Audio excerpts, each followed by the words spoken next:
would like to welcome you all, the keynote speaker, invited speaker, and our four parallel speakers who come across the ocean.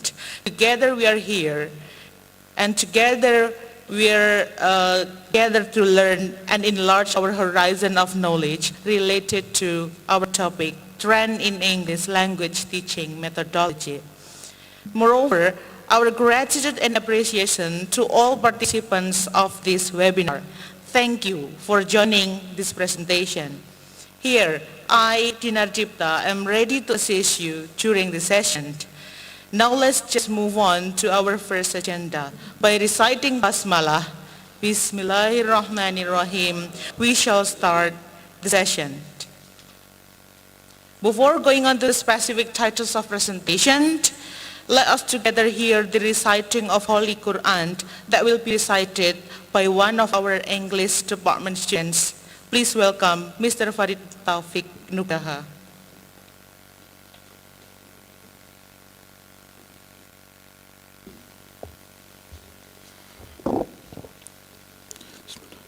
Assalamualaikum warahmatullahi wabarakatuh.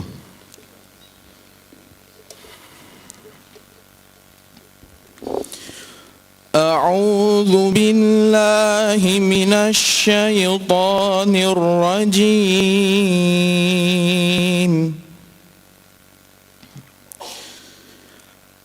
ألم تر أن الله يعلم ما في السماوات وما في الأرض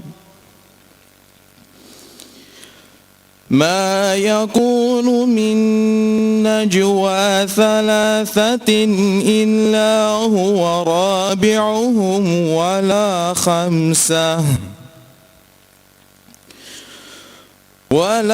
خمسة إلا هو سادسهم ولا أدنى من ذلك ولا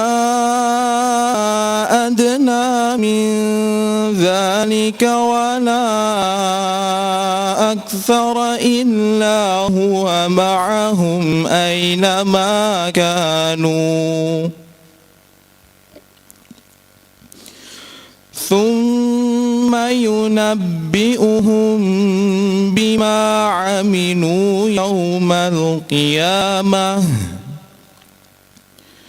إن الله بكل شيء عليم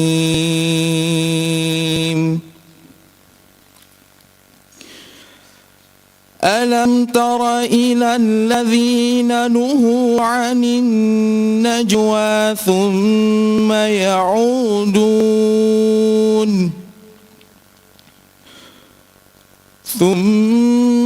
يعودون لما نهوا عنه ويتناجون بالإثم والعدوان ومعصية الرسول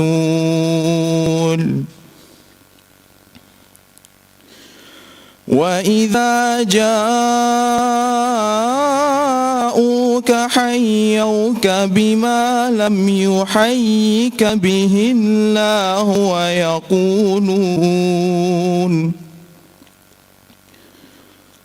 ويقولون في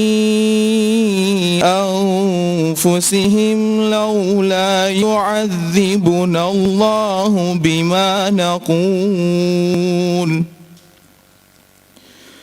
حسبهم جهنم يصلونها فبئس المصير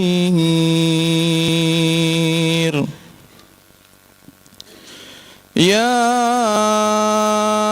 أيها الذين آمنوا إذا تناجيتم فلا تتناجوا بالإثم والعدوان ومعصية الرسول وتناجوا بالبر والتقوى ولا تتناجوا بالإثم والعدوان ومعصية الرسول وتناجوا بالبر والتقوى. وإذا جاءوك حيوك بما لم يحيك به الله ويقولون في أنفسهم لولا يعذبنا الله بما نقول حسبهم جهنم يصلونها فبئس المصير يا أيها الذين آمنوا إذا تناجيتم فلا تتناجوا بالإثم والعدوان فلا تتناجوا بالبر والتقوى واتقوا الله الذي إليه تحشرون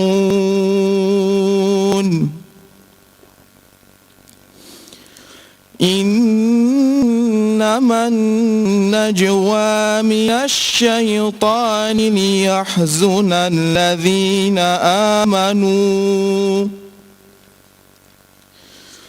ليحزن الذين آمنوا وليس بضارهم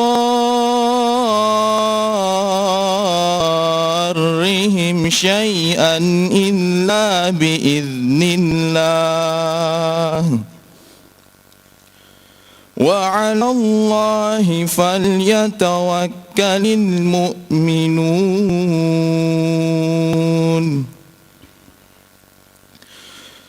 يا أيها الذين آمنوا إذا قيل لكم تفسحوا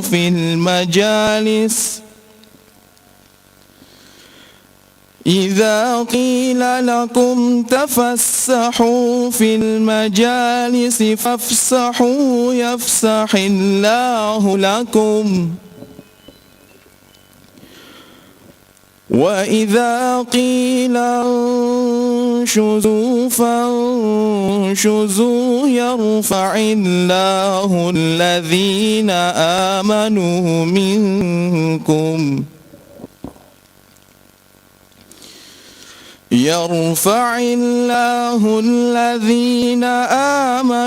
منكم والذين أوتوا العلم درجات والله بما تعملون خبير صدق الله العظيم والسلام عليكم ورحمة الله وبركاته.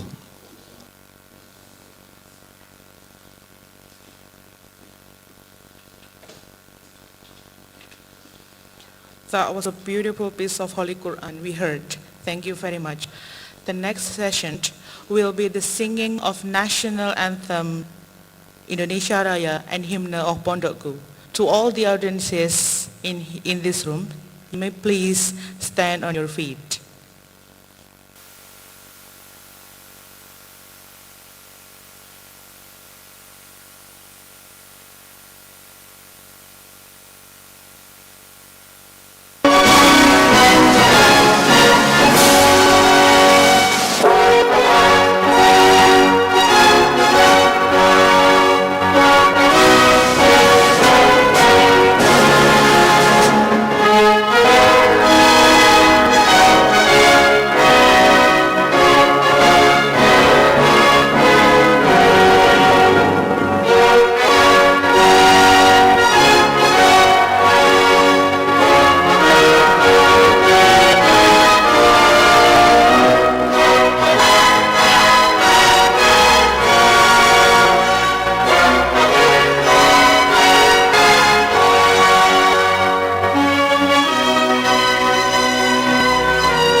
very much. To all the audiences, you may please sit down.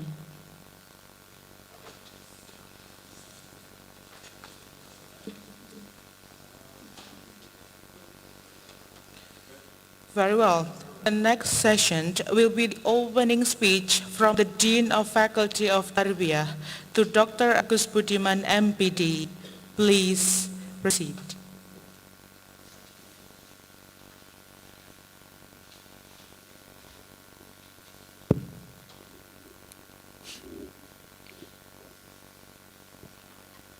Honorable the head of English Teaching Department,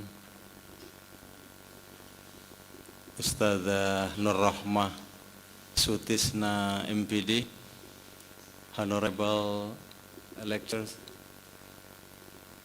my beloved student, Bismillahirrahmanirrahim. Assalamualaikum warahmatullahi wabarakatuh. Alhamdulillah, alhamdulillahi rabbil alamin, wal aqibatu lil muttaqin, wala udhwana illa ala dhalimin. Assalatu wassalamu ala ashrafil anbiya'i wal mursalin, wa ala alihi wa sahbihi ajma'in, wa ba'du. Let's thank Allah who has given us the mercy and blessing us to attend this meeting, and salawat and salam be to our beloved Prophet Muhammad sallallahu alaihi wasallam, who has brought us from the darkness to the lightness with Nur Islam, and inshallah with this Nur Islam we will save in this life, maybe to the really life in day after in akhirat. My beloved student and all audience, especially the speakers, Mr. Dr. Hartono and Dr. Abdul Hakim. Alhamdulillah, today, this morning, the Department of English Teaching in UNIDA, Universitas Darussalam, Gontor, organized the webinar, national webinar, and alhamdulillah, this is the first webinar on this series. The webinar about the methodology of English teaching. As we well known that in our boarding school in Pondok Modern Darussalam Gontor, there is a philosophy of teaching. The basic principle in teaching and learning. We say in Arabic, at-tariqa ahamu minal mada. The method is more important than a subject. Al-mudarris ahamu minat tariqa. The second level is that the teacher is more important than a teacher. It's when teacher performed. The third spirit of teacher is more important than a teacher. And there is maybe a third point here. The first is that a method is more important than method. It's meant to master the methodology of teaching is more important than to know the subject, especially to the lectures to the teacher. Then how to teach with a correct methodology is needed. Then only master the subject. This is the first basic principle in English teaching in our modern boarding school, Gontor. This is. A second is a teacher, as a good teacher, will master the methodology if he be a good teacher. So we say the teacher is more important than methodology. And the last is teacher's spirit is more important than teacher, more important than methodology, more important than subject. This is our basic principle in teaching in our boarding school, Gontor. So this topic, our topic in our seminar this morning is very interesting. It's about a methodology of teaching in English subject. So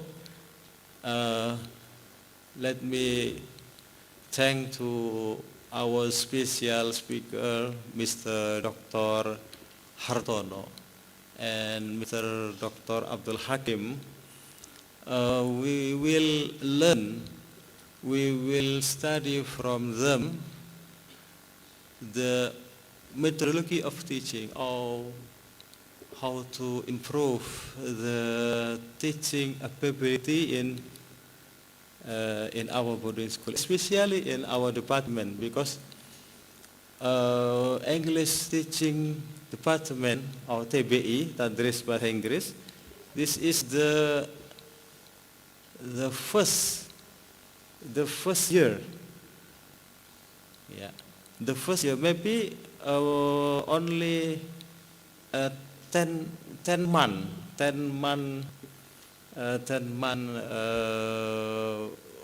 age, yeah. This TBI in not more than one years. Like a baby, this is a cute baby. Yeah, this cute baby. We need something more to our growing.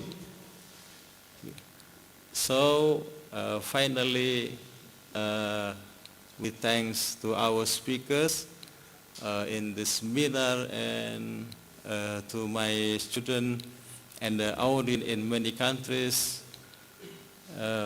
Let's study together this morning about the methodology of English teaching, and finally let's open our seminar by reciting Al-Fatihah. A'udhu billahi minash shaitanir rajim. Bismillahirrahmanirrahim. Alhamdulillahi rabbil alamin.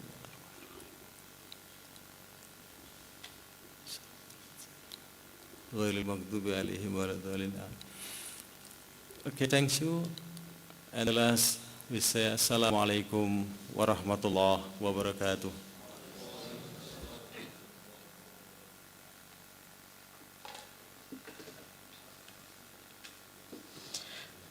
Thank you very much, Dr. Agus Budiman, M.Pd.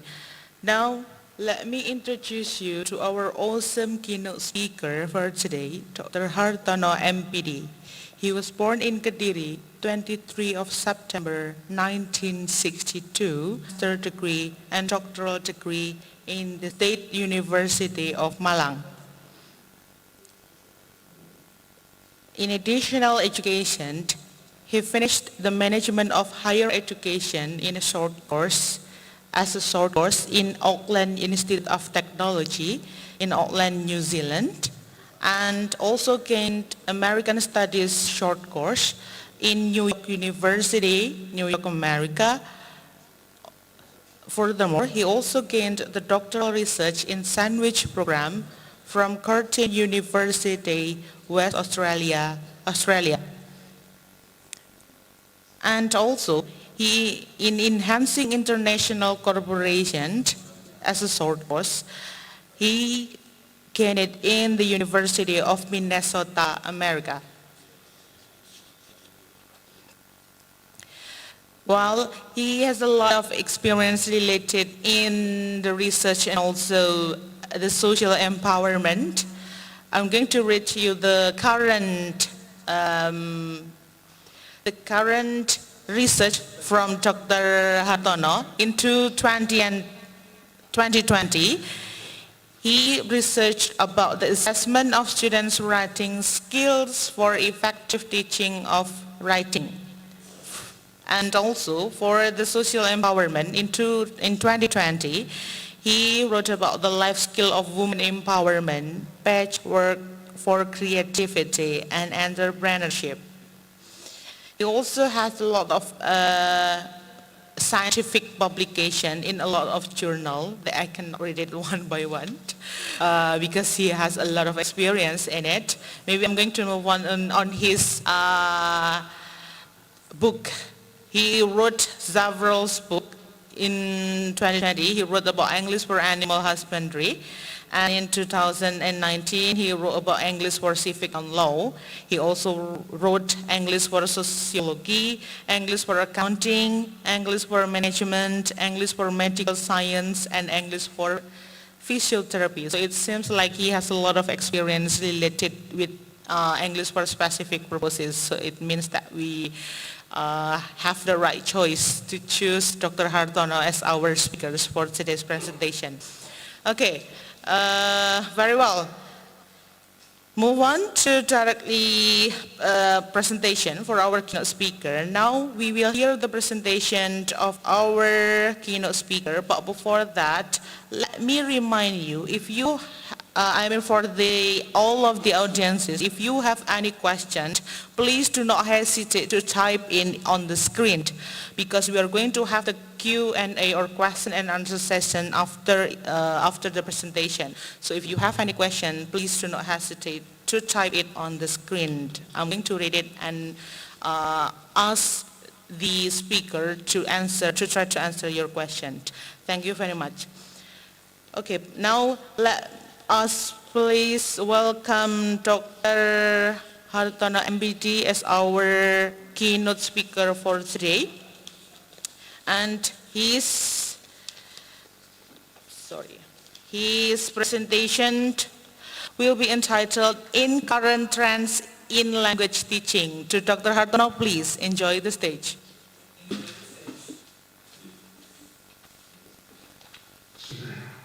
Thank you very much. Let's always space for his blessing and mercy. And let's also extend our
Okay, thank you very much, Dr. Hartono. We are going to have our question and answer session after the second speaker, after our invited speaker, sir. Okay, now, please, we are going to move on to the next session.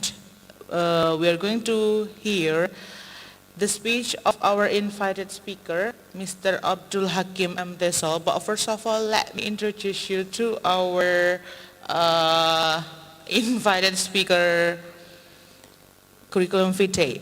So, Mr. Abdul Hakim was born in Gresik, Kediri, Lombok Barat on 20 May of 1984. So, he is a teacher and also a lecturer of Nurul Hakim Islamic Boarding School in Lombok Barat, NTB. And he gained his master's degree of Masters of Applied Linguistics and TESOL in Macquarie University, Sydney, NSW, Australia.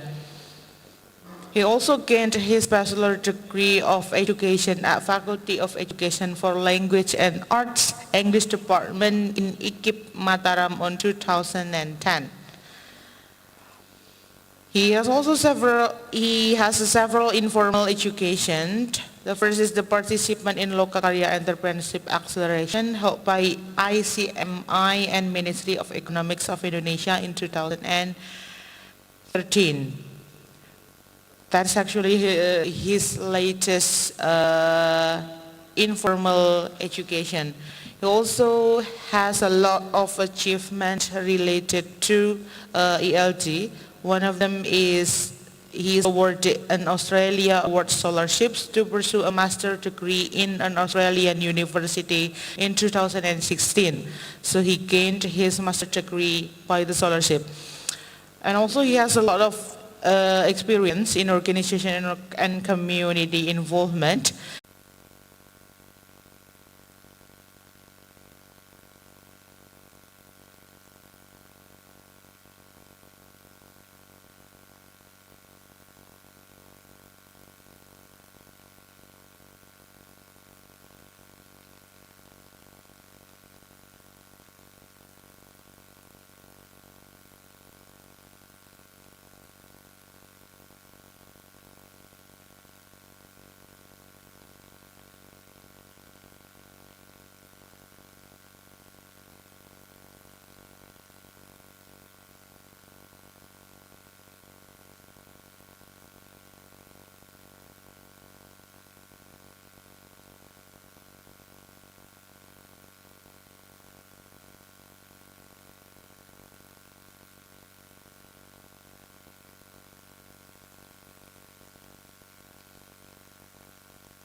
Hello, sir, Mr. Abdul Hakim.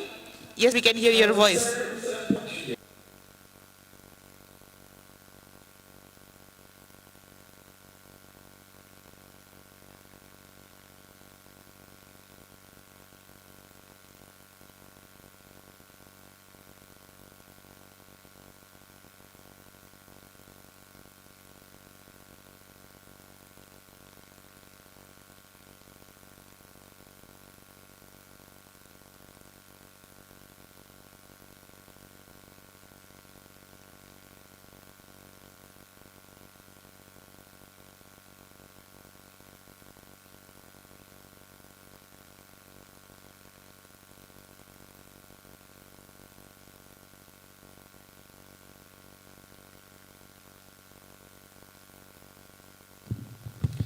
Ustad Abdul Hakim, could you hear my voice clearly? Okay, this is the old slide because your new presentation is coming so late, but I'm so sorry, you can present by oral in your additional materials. Thank you.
It's okay, you continue yours.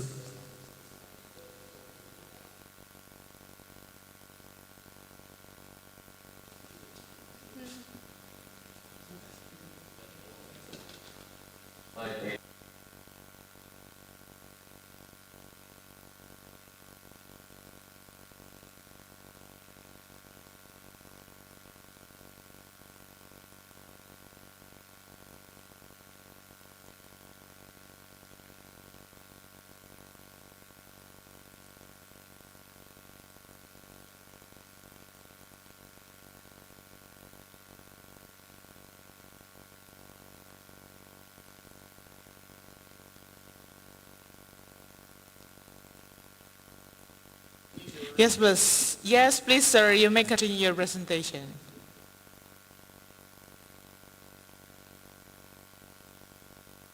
Yeah, you are a co-host already, so you can proceed it yourself.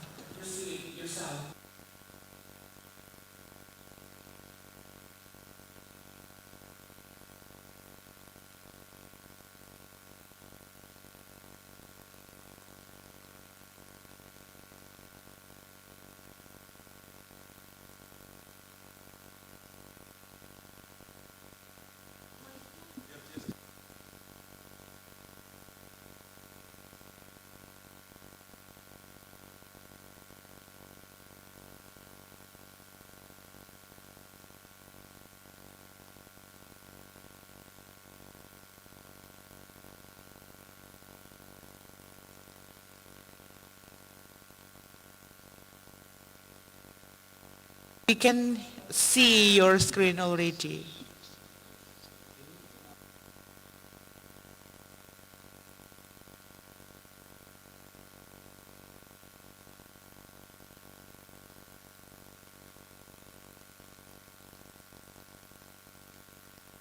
No.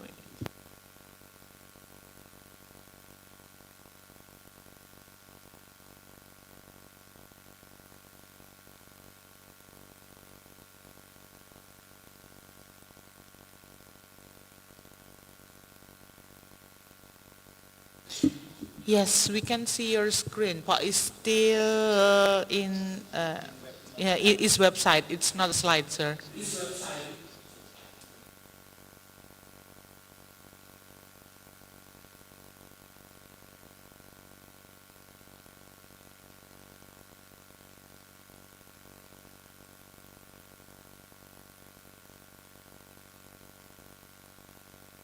That's right. Thank you.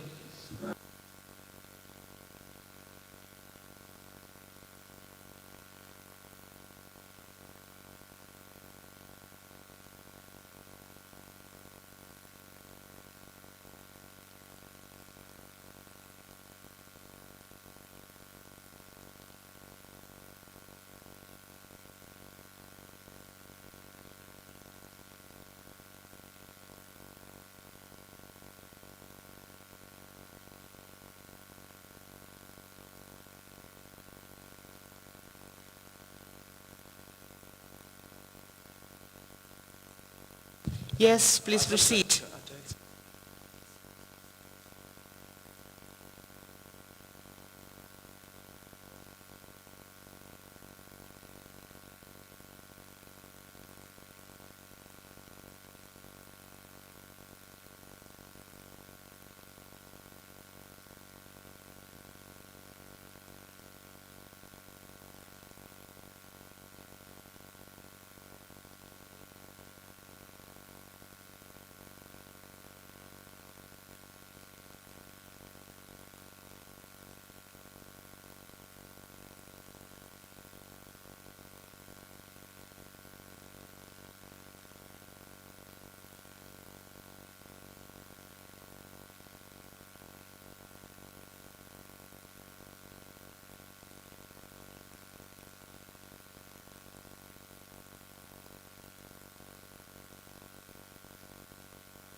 Hello, check, check, check.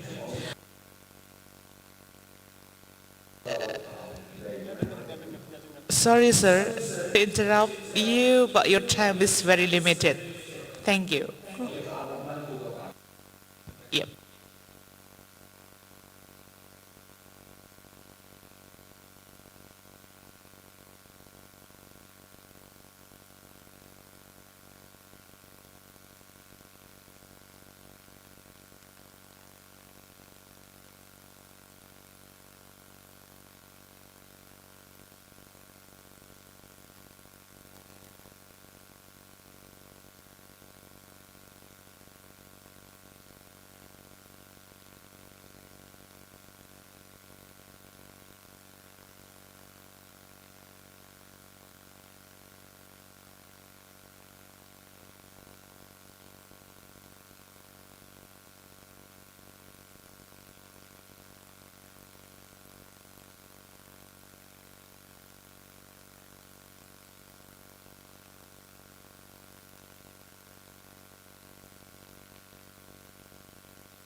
Check. Hello? Hello, sir?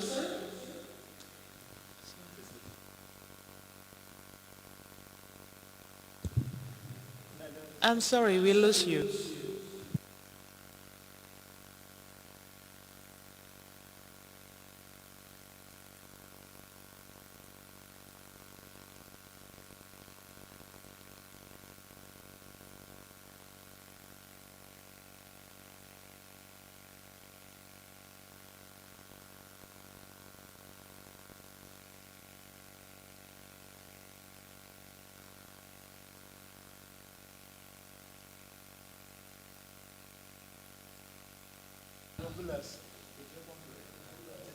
Mr. Abdul Hakim, can you hear me?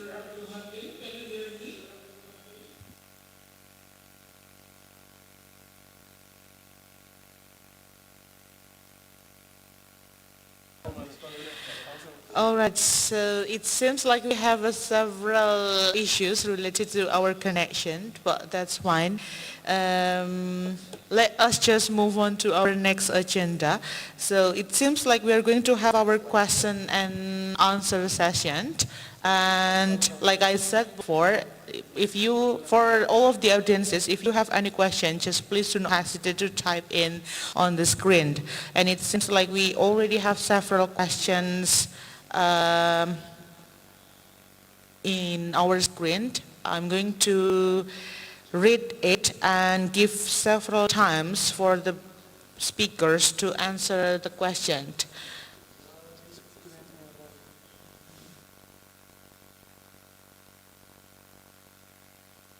Maybe I can help to read the first question.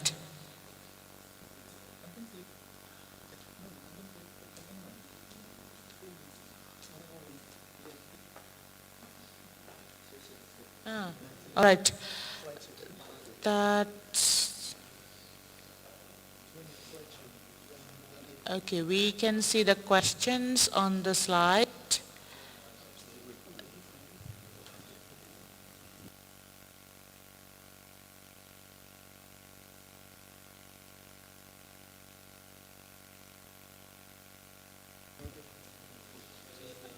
Okay, that's the question.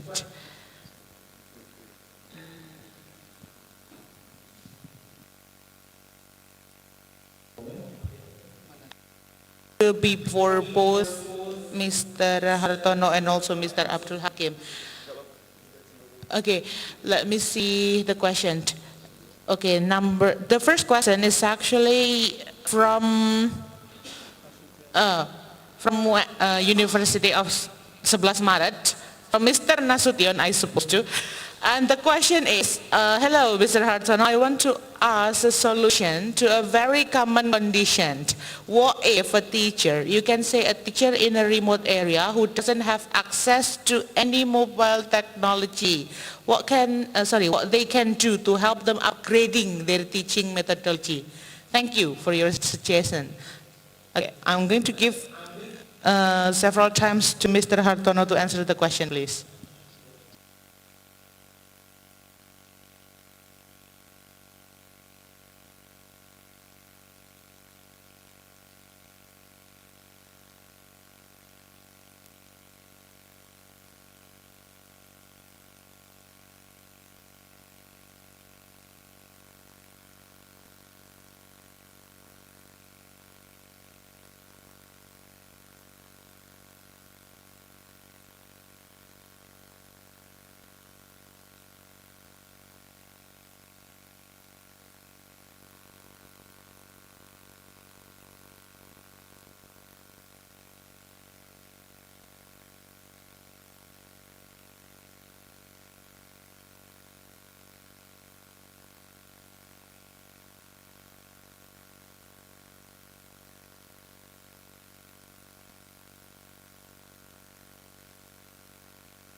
Thank you very much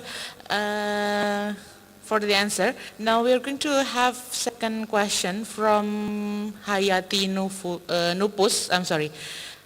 May I ask, sir, how to choose teaching method for current issues in English language education and other use technology? So, yeah, I suppose this question is also still for our first speaker, Mr. Hartono. So we need your suggestion on other method that can be used to solve the current issues in English language education besides using technology. Thank you.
that already answered the question from Ms. Hayati Nupus. Thank you very much, sir.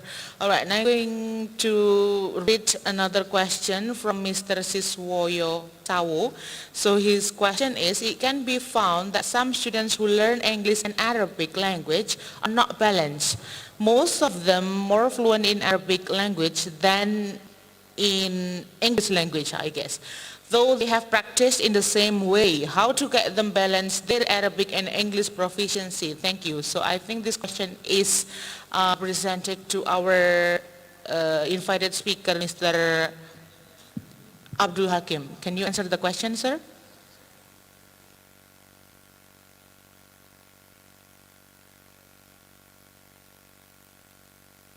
Yes, sir. We can hear your voice.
Yes, sir. Okay, thank you very much for your answer.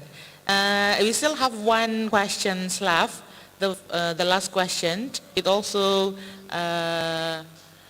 last question is also for Mr. Abdul Hakim. The question is, so in conclusion, sir, can you suggest the best way to teach English related to current condition of pandemic era so the students are still able to cope with what is being stated in the curriculum? Thank you very much.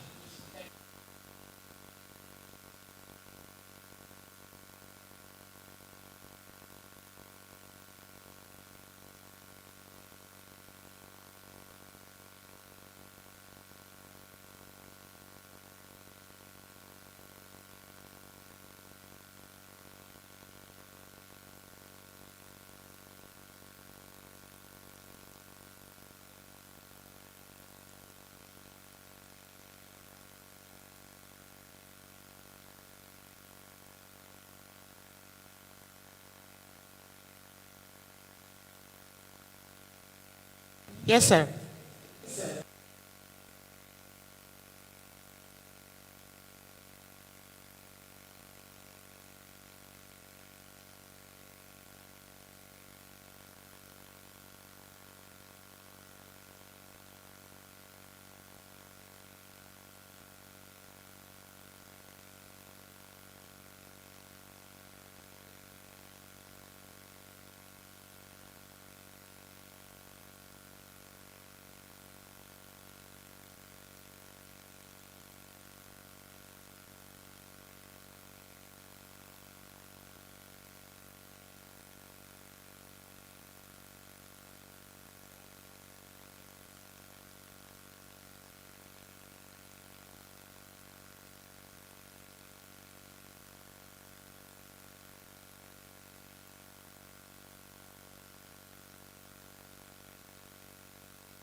Okay. Thank you very much for your answer, Mr. Abdul Hakim. That was a very nice presentation for both of our speakers. And the next, we are going to have a token of appreciation. So we are from the Committee of National English Webinar. We are going to give a token of appreciation to our keynote and also invited speaker.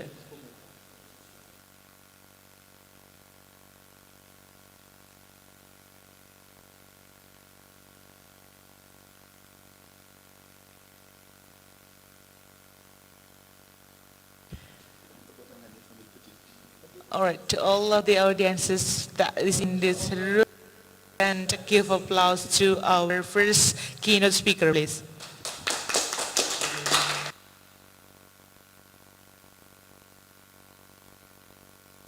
For being our keynote speaker for today's webinar. We also have our token of appreciation for our second speaker, our invited speaker, to Mr. Abdul Hakim.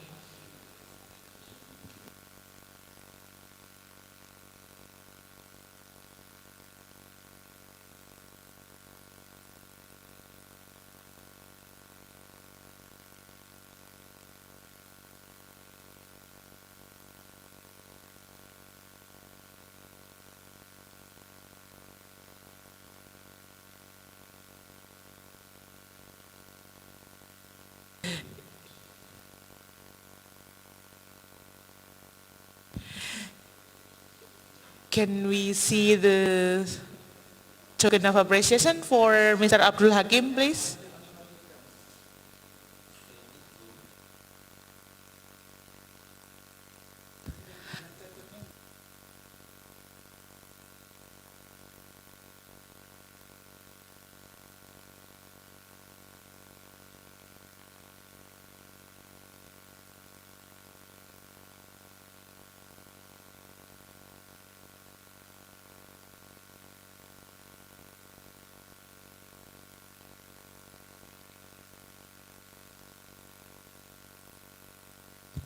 Okay, I'm so sorry. We have several issues related to our connection.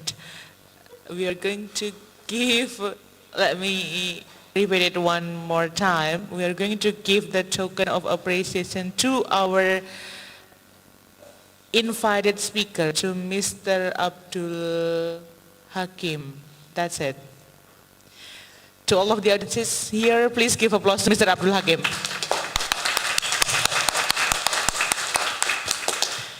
Okay, thank you very much. All right. In the next session, we're going to have a Yeah, we are going to have a photo shoot session. So to all of the audiences, all of the participants of this Zoom meeting, could you please turn your camera on so we can see your face and hold on for at least 5 seconds, and do not forget to smile, please. I'm going to guide you to count it, and our committee will capture the screen. In 3, 2, 1.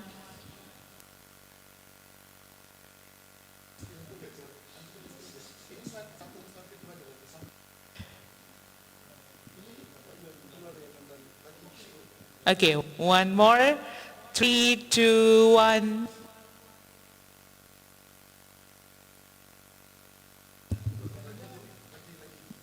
Okay. We should take it again. Next slide in 3, 2, 1. Smile, please.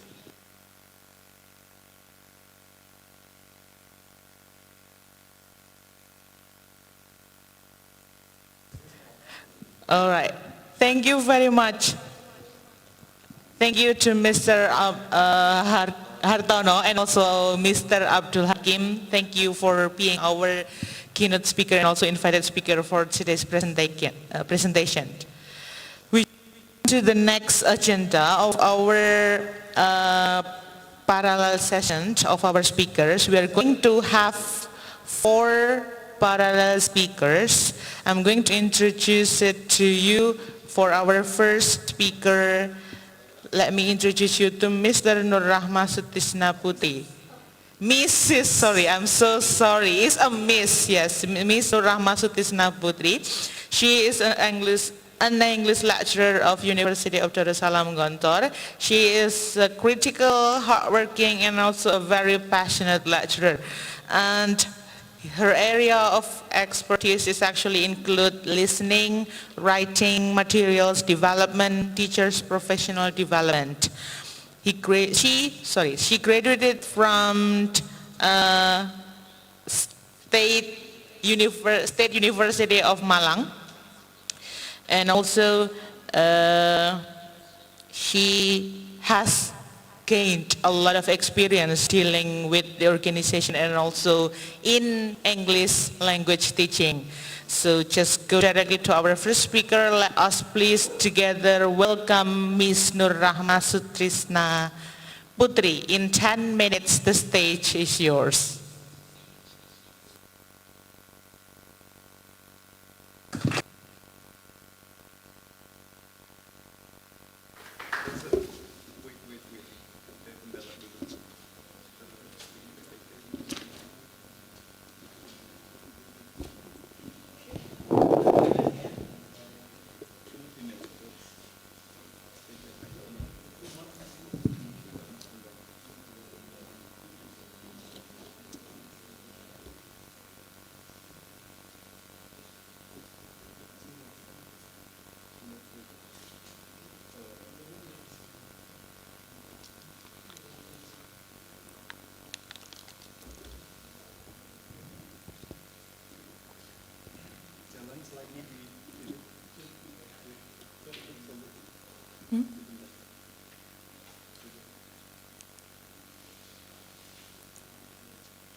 All right, Assalamualaikum warahmatullahi wabarakatuh.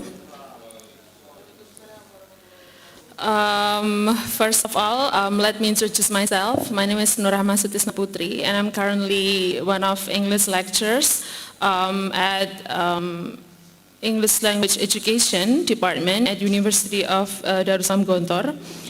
In this occasion, I would like to share my presentation entitled The Teaching of Listening in a Pesantren-Based University During COVID-19 Pandemic. So as you can see in the title, the keywords here is the first is that the teaching of listening. The second keyword is Pesantren-Based University. And then the third is COVID-19 Pandemic. Next, please. All right, let's move on to the introduction. We all know that COVID-19 pandemic affects all aspects in the world, not to mention pesantren-based universities, especially in the education sector. There are a lot of things are affected by this COVID-19 pandemic, which started in Wuhan, China.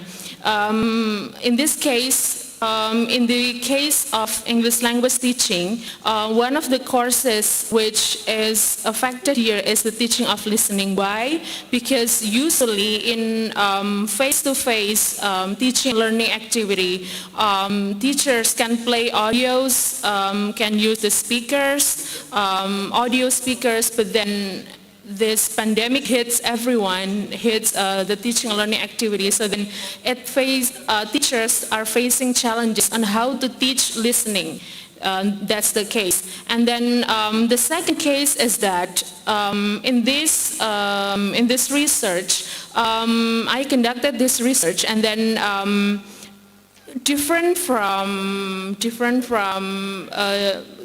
conventional universities, pesantren-based universities have the so-called quarantine in nature. So in conventional universities, students might have classes using Zoom or other platforms, but then in pesantren-based university, basically students are having quarantine in nature. So they are basically quarantined inside the Islamic boarding school.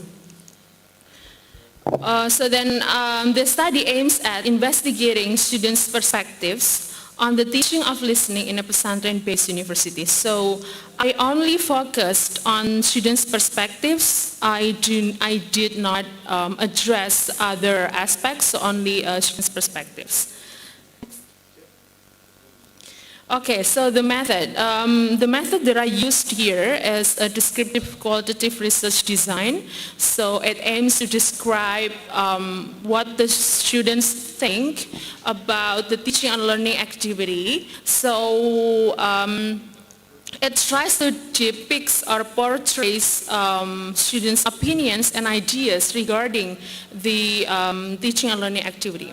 So the data are obtained from one of the courses in the first semester, which is listening for daily conversation. So several sub-materials in this course include listening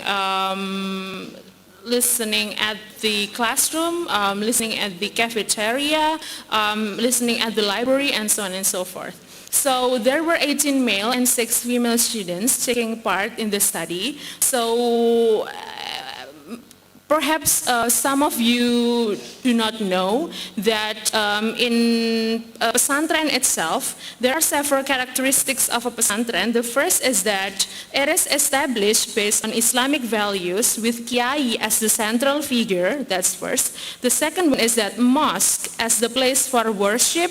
And the third characteristic is santri, as a name given to the students. We all know that Indonesia has the biggest Muslim population in the world, and that's why there are a lot of pesantren in this country, and those pesantrens have this universities which are under its management. So you all know that basically male and female students are separated. They are not in one classroom. So in this case, the respondents are located miles away from each other, the male and female students. So you can imagine what's going on during this COVID-19 pandemic.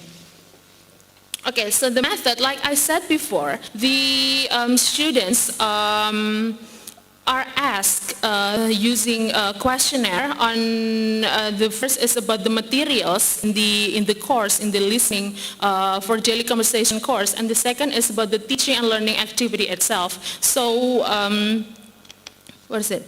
For instance, about the materials, the questions are how is the difficulty level in every meeting, and then how many questions are given by your lecturer, and then what is the question type used by the lecturer, is the worksheet suitable with the audio, and so on. And then for the second part, which is the teaching learning activity itself, the question are what do you think about the fact that you cannot have face-to-face class with your lecturer, and what do you feel regarding this COVID-19 pandemic and in this course? And then, did you need any assistance from your lecturers, or did the lecturer provide any assistance to you? And what do you think can be improved in the teaching learning activity? So in these two broad questions, there are sub-questions given to the respondents. And then let's see the findings.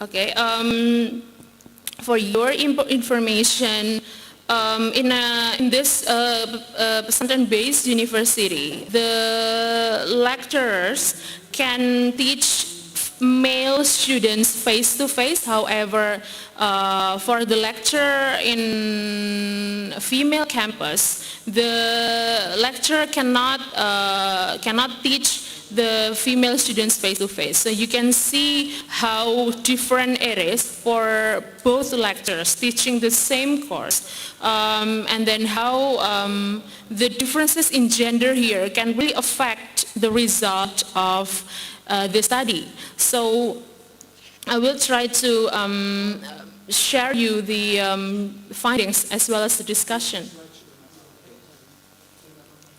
Okay, so the first is that the difficulty level, if the course needs to be adjusted, the difficulty level in the course needs to be adjusted to students' current level of competence. It was found that basically out of 18 male students, there were 12 students who thought that the questions given are difficult, and then out of 8 female students, there were 10, out of 12 female students, there were 10 students who think that the questions are difficult for them. You all know that basically this is the first semester students, so maybe their current level of competence are still not really developed. So then if you pay attention to Stephen Krashen in 1985 with his comprehensible input, if you remember when we were taking our study in English language teaching, he has this formula of I+1. I here is the current level of competence, and 1 here is the upgrade, or the, 1 level above students' competence. So it's very important that the questions are not too easy or not too difficult. And then the second finding is that previous slide. Yeah, so lecturers in lecture teaching in male campus gave less questions compared to lecturer teaching in the female campus. When I tried to investigate the reasons why it happened, it was because the lecturer in the female campus gave longer audios, and that results in more questions given by the lecturer compared to lecturer teaching in male campus, which means that the audio is shorter, so then it has different effects to the students. It can also means the further I investigate, I found that basically the type of questions given by female lecturers are more close-ended, so it's only about fill in the blanks and then multiple choices. And then for the male lecturers teaching in the male campus, lecturer teaching in the female campus, it was found that the questions are more open-ended. That's why it has different results. And then the third is that male students' answers are more homogeneous compared to female students' answers. This is related to when I investigate further to the respondents. It was found that basically female students have more range of vocabulary which they use to express to answer the questions compared to male students who are more reserved and more calm. 2 minutes. Yes, okay. And then the next finding. Okay, so so male students tend to express more happiness since they are able to meet their lecturer face to face. The happiness here, as I said before, is because they can meet their lecturers. And why female students shows more sadness because they could not meet their lecturers. And if we investigate further, this COVID-19 pandemic is huge. It has huge effect to the students. It's everywhere, all over the internet. And then as a teacher, it's very important for us to try to understand students' mental health during this pandemic and try to address this mental health so that the students will have more happiness learning English. And then the last is that when I ask them in the questionnaire during online classes, especially female students, they need assistance from the internet, books, and dictionary. So as said by Sari et al., the students need to use a lot of resources. So then having this mental health here can really means a lot of things to the students. So then they need to use other resources to learn.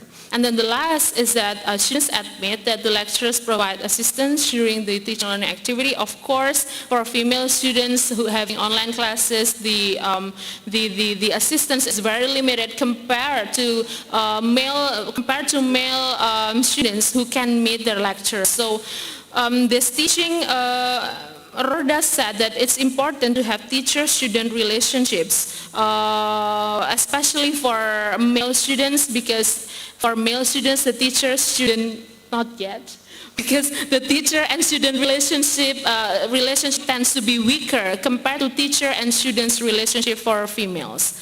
I hope my research can be beneficial for you, and if you have questions or you want to share, just write on the chat box on the Zoom meeting.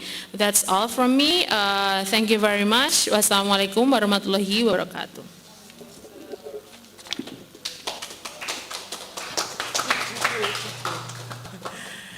Okay, thank you very much. That was the presentation about the teaching of listening in pesantren-based university during COVID-19 pandemic. Okay, now we are going to move on to our second parallel speaker's presentation. We have Miss Diska Fatima Virgianti. Let me introduce you to our second speaker. She was born on August 30th, 1991. And she gained her master degree of English education in State University of Malang. All right, now just move on to directly go on to our second speaker's presentation. Please welcome Miss Diska Fatima Virgianti. For 10 minutes, time's yours. Assalamualaikum warahmatullahi wabarakatuh. Good afternoon, everyone. Let me introduce myself first. My name is Diska Fatima Virgianti. Currently, I'm the English language lecturer in Department of English Language Education in University of Darussalam, Gontor. Here, I want to present the result of my experience in teaching reading to my students in last semester with the title, The Use of Extensive Reading to Encourage Students' Reading Ability. Next. Yeah, the first thing that I crossed in my mind when I teach the reading to the students is Why reading is so difficult for the students? Because I see there that they really work hard in reading class. But after I cope with them, and then I found some factors behind this. That the first point is because they do not understand the meaning of the sentences or words in the text. Yeah, it's because they don't have background knowledge about the English text before, so it's difficult for them to comprehend the English text. And then the second is because the position of the students is as L2 learners in Indonesia. As we know that the position of English is as the foreign language in Indonesia. So it's very difficult to students to comprehend the language, especially in the reading skill. And the third is because the limited time. I include the time here because, yeah, it's my experience that when I taught reading to the students, I think that I need more time to make them understand more about it, because usually we only have 90 minutes in 1 week to teach them reading, something like that. And thus, it needs more effort for them to comprehend the meaning of the text. Yeah, because they need more time and to understand the reading text. And then what should we do as the teacher or the lecturer when we deal with those problems? So number one that we have to do to them is to make them familiar with English text. It means that most of them are unfamiliar with the English text. Maybe 1 or 2 students are hobby to read the text, but the most of the students, they unfamiliar with the English text. So it's our job as the lecturer and also the teacher to make them familiar with the text first. And then the second is build students' reading habit, because it can be done with give the regular reading activity to build the reading habit for the students. Usually I ask the students to found the text and also provide some text or the English books for them, and then I ask them to write journal or the reading report, and they can summary what they have read and then present it in front of the class or with their group, something like that. And then the third is facilitate them to read more English books. I'm sure that most of the English department in Indonesia, they already have such kind of a library or the English self-access center, so we can use that to facilitate the students to read more books or magazines or journals in English, so we can facilitate them to improve their reading skill. Yeah. It's the intensive and extensive reading. As we know that there are 2 kinds of reading, intensive and also extensive. I will talk about intensive first.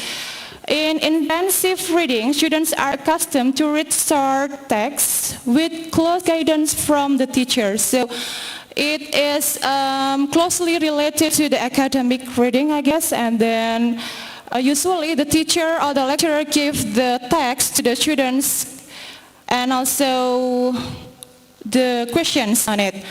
And the aim of the intensive reading is to help students obtain detailed meaning from the text, to develop reading skills such as identifying main ideas and recognizing text connectors, and to enhance vocabulary and grammar knowledge. Yep, next. And we move to the extensive reading. Basically, both of them are used to improve the reading skill, but the aim of extensive reading is to help the student become better at the skill of reading rather than reading to study the language itself. So the focus of extensive reading is to make the student better at the skill of their reading. And it's also the technique in teaching reading, which is defined as a situation where students read a lot of materials in their level in new language. They read for general, for overall meaning, and for information at one with enjoyment. So the key words for the extensive reading is it must be enjoyable, it must be relaxed and make the students happy. And and then the extensive reading is intended to develop good reading habits, to build up knowledge of vocabulary and structure, and encourage a liking of reading. Yep. Next, why we cope with the extensive reading? Because, like I said before, that extensive reading is reading for pleasure. So we try to minimize the stressness in the class. So we provide a new atmosphere in the reading class, and we want students to read, but they feel happy when they read. And then the second is reading various texts of books. Yeah, because it is one of the facilities that we can give to the students to make them read more books to improve their reading skill, and then given freedom to select what they want to read, because we give the freedom to them to select what they want to read, and then put students' motivation in reading. We hope that by using that, students will be motivated in reading. And then the method I used is descriptive qualitative, and there were 17 students involved in this research, and I used classroom observation, questionnaire, and interview. Next. Yeah, and the result is 77%. Students said that extensive reading improved their knowledge, and 69% said that extensive reading improved their vocabulary, and 54% students said that extensive reading motivates students to read more reading materials and help them to understand new terms in several fields. Yep, we come to the conclusion part. Yeah, based on the research that I have done, so the conclusions are students really enjoy extensive reading and activity, and it can change their perception about reading into a positive way, because before we use extensive reading, they have like negative perspective about it. When I have a reading class, I feel sleepy or I feel bored or something. And the second part makes them more enthusiastic to read and report what they have read, because I asked them to write the reading report, and then extensive reading able to improve their vocabulary mastery, because they found so many new vocabularies through reading some texts or books. And it also motivates students to read various texts, of course, and then makes them more familiar with new terms from different fields. For example, from medical, law, or economics, and etc. Next. Yeah. The last thing that I would say to you, to the lecturers and also teachers, that the more our students read, the better readers they become. It's based on Rasuli. So we hope that we can improve our students' reading skill through extensive reading and keep their motivation to read to be better students. That's all from me. Thank you for the time, and wassalamualaikum warahmatullahi wabarakatuh. Wabarakatuh. All right, thank you very much, Ms. Diska, Fatima, Fergianti, for the presentations entitled in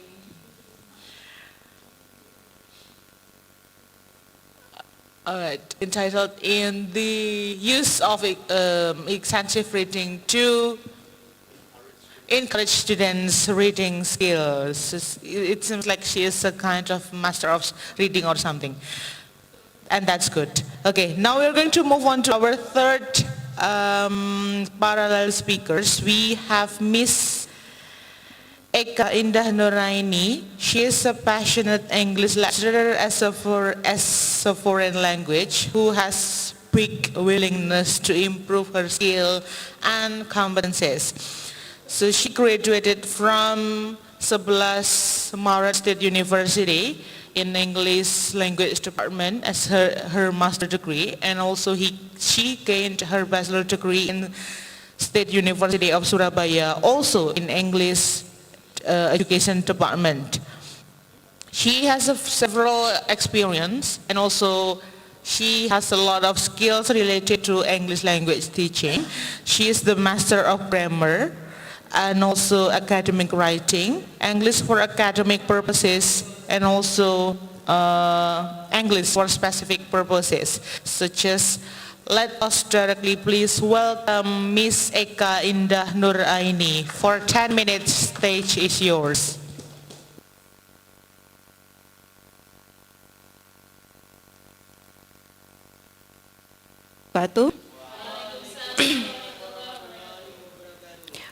Good afternoon Bapak Ibu dan my beloved student.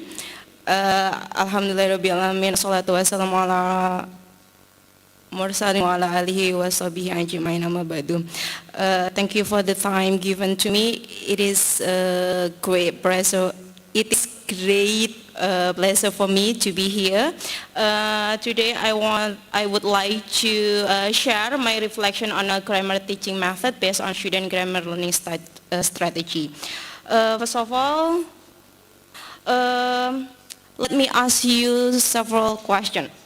Two actually. What makes the teaching and learning process effective? The answer? What is the answer? The answer is method and of course the teacher. But today we are going to focus on the method, and the second question is what is the best method in teaching and learning, especially grammar? The answer?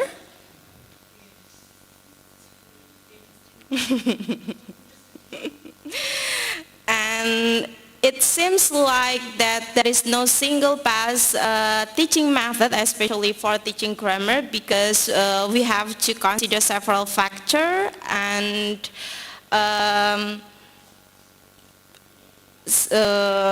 maybe situation and our student level of proficiency. And then what it should be a grammar, because grammar is a set of rules in which a student can arrange, form and combine words into sentences. Next. And why we should teach grammar?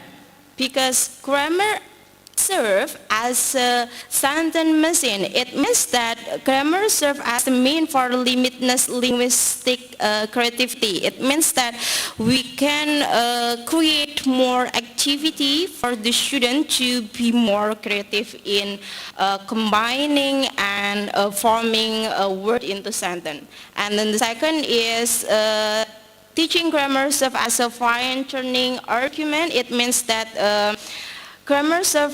teaching grammar serves as a correction to the ambiguity. And then the third, teaching grammar serves as the fossilization argument. It means that teaching grammar serves the teacher to reduce incorrect grammatical structure, not only for their student, but also for themselves. And then the fourth, teaching grammar serves as the advanced organizer argument. It means that grammar serves as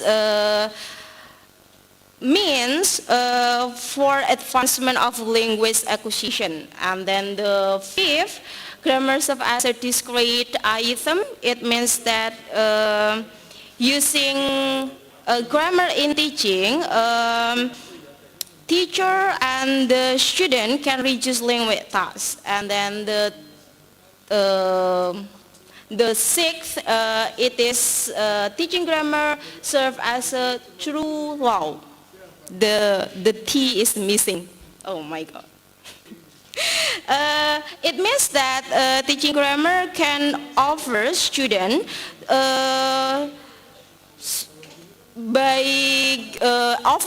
various kind of structure system. And the seventh important of teaching grammar is that teaching grammar serves as a learner expectation. It means that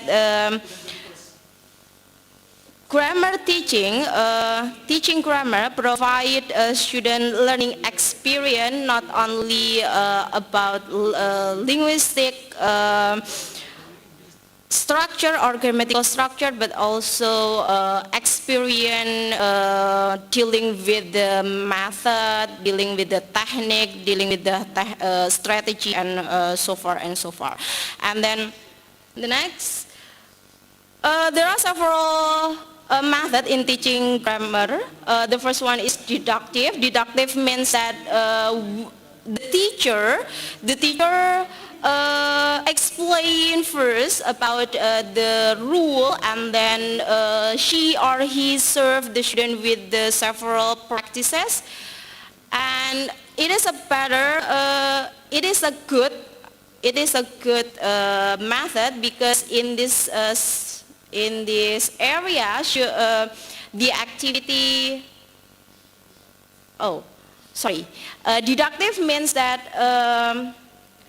the teaching focus on the student center, so the student can be more active. And then the next, inductive, it means that the teacher give the student example rather than the explanation, and after the student can understand the material, and then the teacher can move forward to the detailed explanation. Next. Now, why today the theme is reflection on grammar teaching method toward the student grammar learning strategy, because in this university English students are at the second semester. It means that they haven't had the enough language competence, so that it is better for the teacher to reflect and to decide what is the best method that she or he can apply in the classroom. Because it is important to know grammar learning strategy preference by the student, because students possess a lot of uniqueness, for example, character, interest, motivation, learning style, and learning strategy. But today we focus on a learning strategy. Move. Okay, move. Move. Okay, so this research is important because of course, there are a lot of previous study, but in this research, there is a research gap that rather study in investigating student ways in a detail on how university students apply GLS in the grammar class. So that this research will investigate in detail what are the grammar learning strategy applied by freshmen, and the second, how do they use grammar learning strategy in a grammar class. Next. Next. Okay. Okay. So in this section, the grammar learning strategy taxonomy will be taken from Oxford taxonomy, that is divided into 6 direct method. Divided into 2 broad subcategory, direct and indirect. And direct itself is derived from memory, cognitive, compensation, and indirect is derived from a metacognitive, affective, and social. Next. Okay, we come to the methodology of the research. So this research employ survey, and then the population is 35 students of 60 students. It consists of 18 male students and 17 male students, and the data from the grammar learning strategy questionnaire adapted from Bayu, and then open-ended interview, and the next data was analyzed in simple statistic in form of a percentage. Next. And the result of the study said that conversation study had a percentage as many as 75%. It means that students unable to overcome limited knowledge by relating the clues to the context, and then the last strategy used by student was effective strategy, as many as 50.7%. Next. And then there are two subscale category that the student use: direct strategy with the percentage of 50.30%, indirect strategy possessed percentage of 59.5. So that the last thing that I have to say for the remark is that we need to know the student preference of their learning strategy in order to we can come up with the good strategy in a class, so that the target of the language can be optimized. Okay, thank you for me. I think it's enough for today. Thank you for your attention. Assalamualaikum warahmatullahi wabarakatuh. Warahmatullahi wabarakatuh. Thank you very much, Ms. Eka Indah Narayani, of her presentation entitled "In Reflection on Grammar Teaching Methods Based on Students' Grammar Learning Strategies." Like I told you in the previous introduction, that she is a master of grammar. So if you want to learn grammar, you can contact her directly. Thank you very much. Yes. Okay. If you need her contact and also her further information, you may contact on Eka Indah Narayani at unida.gontor.ac.id. She is very good in grammar thing. All right. Now we are going to move on to our last parallel speakers. Please welcome Mr. Ahmad Kali Akbar, M.Pd. But before that, I'm going to give you a little introduction about him. For those who doesn't for those who don't know yet about Mr. Ahmad Kali Akbar, actually he is one of the best Arabic lecturers of the University of Darussalam, Gontor. But even though he is an Arabic lecturer, but he also has a very excellent skills of English. And today we are going to hear another version of Mr. Ahmad Kali Akbar, because he will present his presentation about English language teaching to all of the audiences. Please let us together welcome Mr. Ahmad Kali Akbar. For 10 minutes, the stage is yours.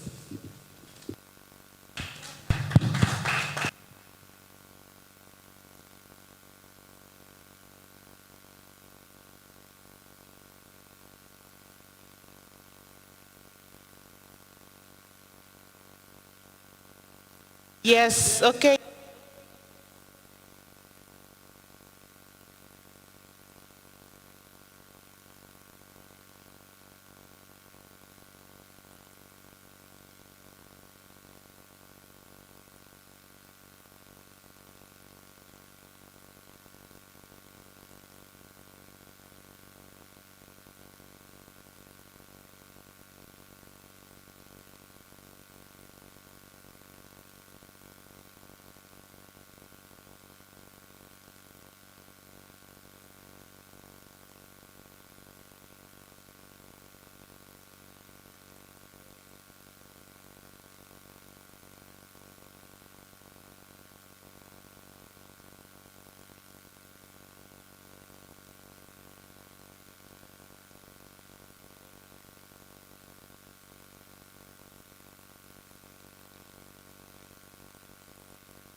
Waalaikumsalam warahmatullahi wabarakatuh.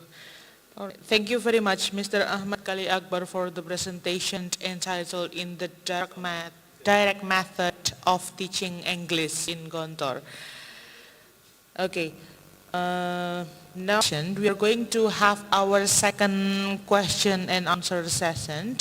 We will gain several questions from. If you have questions, you may stand up and ask your question, please.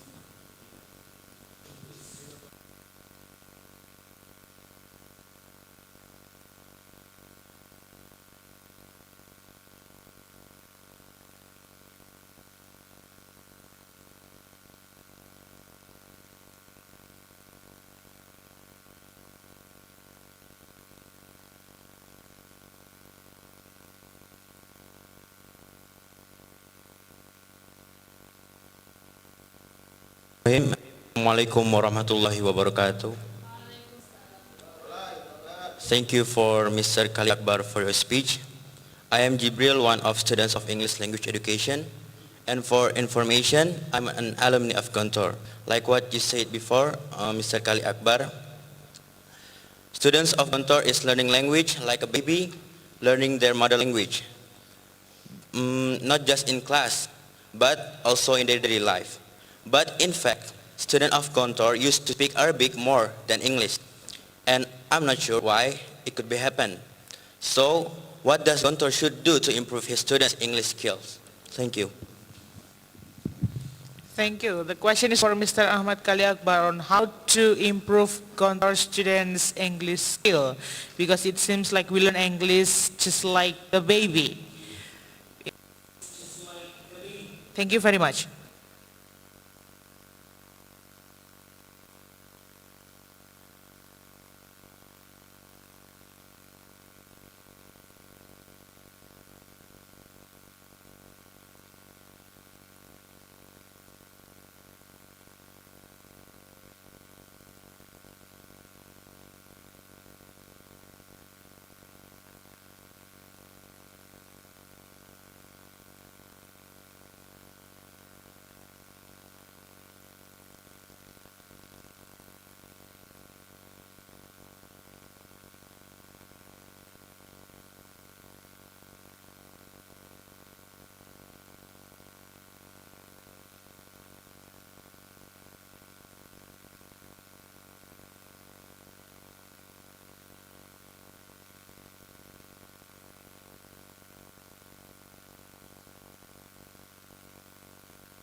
Thank you, Mr. Ahmad Kali Akbar, for your answer.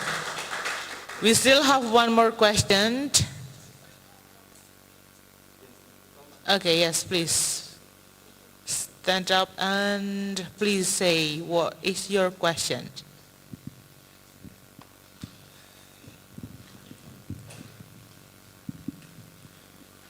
Bismillahirrahmanirrahim.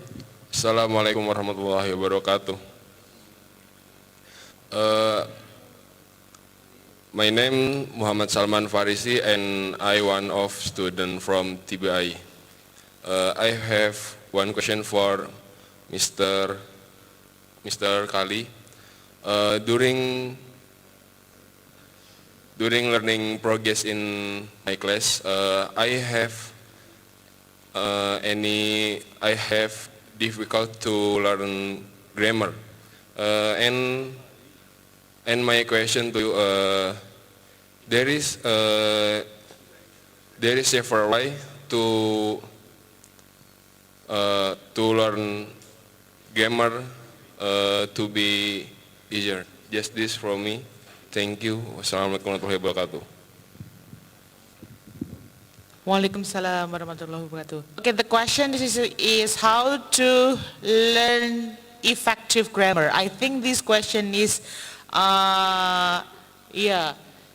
best delivered to Miss Eka Indah Narayani. Could you please help us to answer the question on how to help the students learn grammar effectively?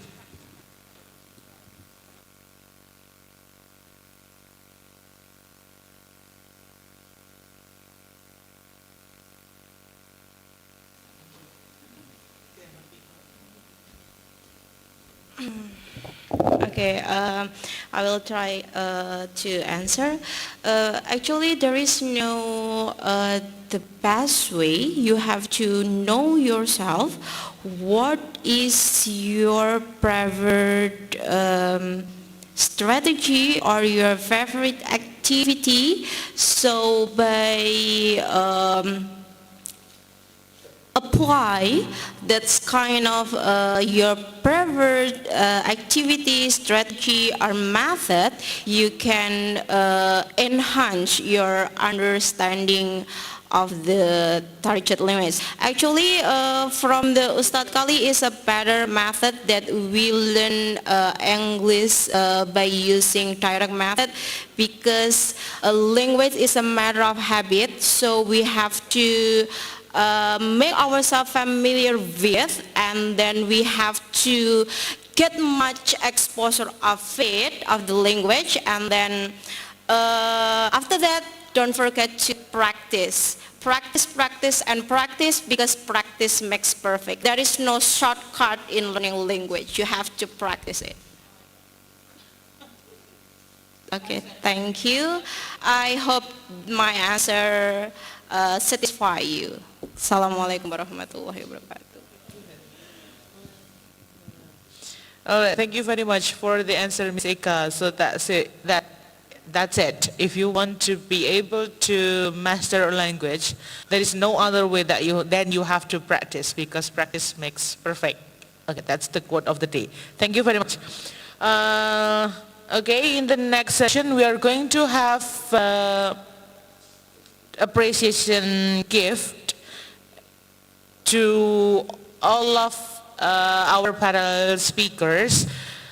Let us see it together. We are going to give a token of appreciation to our first speaker, Miss Nurrahma Sutisna Putri.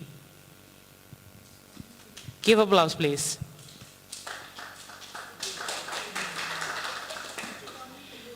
Okay.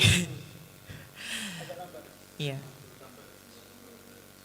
That's the token for Miss Nurrahma. The second token of appreciation, we give it to our second speaker, Miss Diska Fatima Firgianti.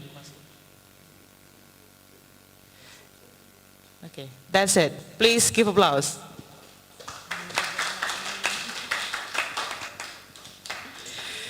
Thank you. In the third token of appreciation, we give it to our third speaker, Miss Eka Indah Narayani. That's it. Give applause, please.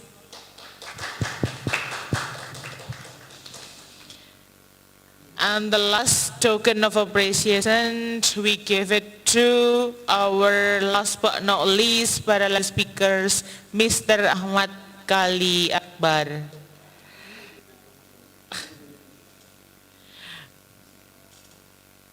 That's it. That's for you, sir. Thank you very much. Give applause, please.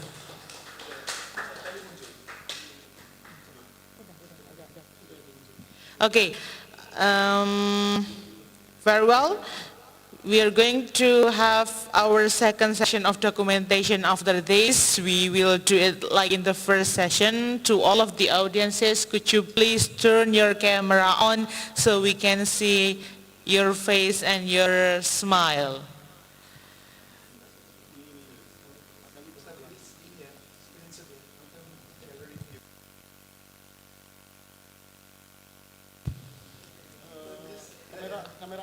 Okay. Could you please, to all of the audiences, could you please turn your camera on, please? And don't forget to smile, because we are going to take the screenshot in 3, 2, 1.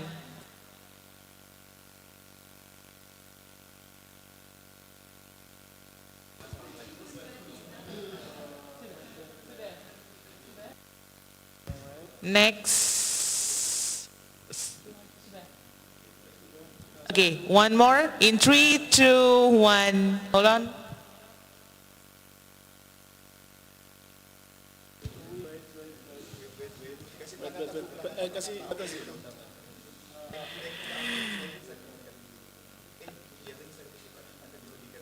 Okay. All right. Thank you very much for joining today's webinar, and to all of the audiences, you may check on the screen chat because you're going to find the link that you can fill to get your certificate for this webinar. You may check on the chat screen and please click the link to get your online certificate. Thank you.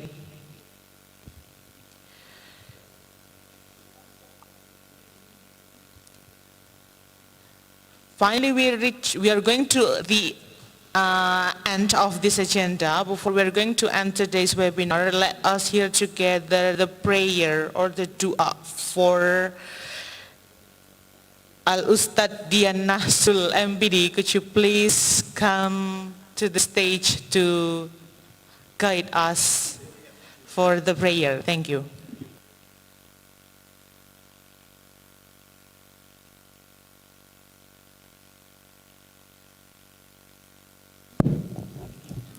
الفاتحة.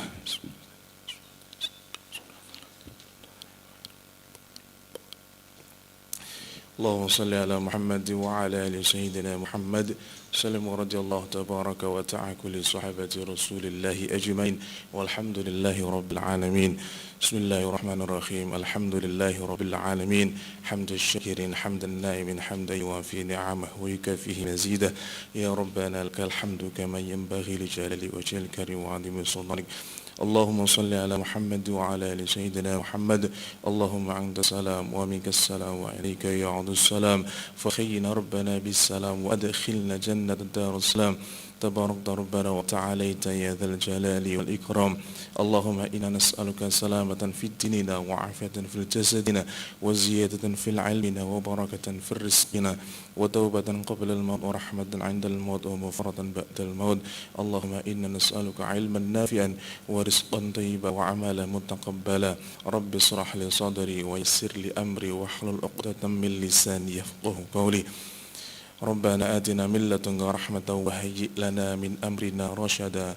ربنا آتنا في الدنيا حسنة وفي الآخرة حسنة وقنا عذاب النار وجنة مع الأبرار. سبحان ربك رب العزة عما يصفون وسلام على المرسلين والحمد لله رب العالمين. لمرضاة الله. الفاتحة.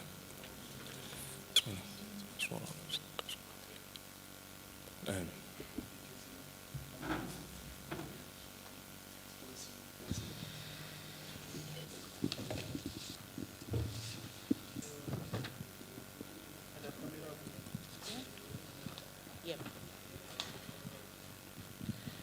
Okay, let me remind you one more time, if you haven't written your attendance list. You may find it in the screenshot. You may fill your bio over there and to get your certificate. Very well. Finally, we reach on to the last part of this webinar, which is closing. Let's end today's National English webinar by reciting Hamdalah. My personal honor to all of the presenters and to all of the participants of this webinar. Thank you very much. See you in the next event. Assalamualaikum warahmatullahi wabarakatuh.